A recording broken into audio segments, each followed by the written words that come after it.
मी परवाच मागणी केली की शिराळा तालुका, वाळवे तालुका, मिरज तालुका, तासगाव, पलूस या भागात जे पाऊस पडला आणि शेतकऱ्यांचे हाल झाले आणि नुकसान झालं शेतकऱ्यांचं, तसं आटपाडी, खानापूर, जत, मिरज सर्व दूर पाऊस पडलेला आहे.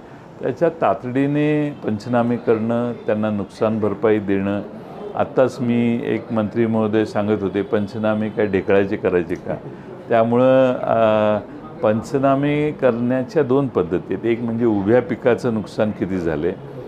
यावेळी असं झालं की पीक निघालेलं आहे बऱ्याच ठिकाणी आणि ते वाहून गेलेलं आहे.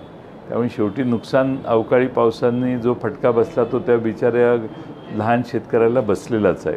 त्यामुळे त्याचाही पंचनामा केला पाहिजे. आणि तिसरं म्हणजे पाऊस एवढा झालेला आहे की पंचनाम्यामुळं आता त्यात शेती करणं अशक्य आहे. त्याचेही पंचनामे केले पाहिजेत की शेतकऱ्याचं एक पीक जाणार आहे.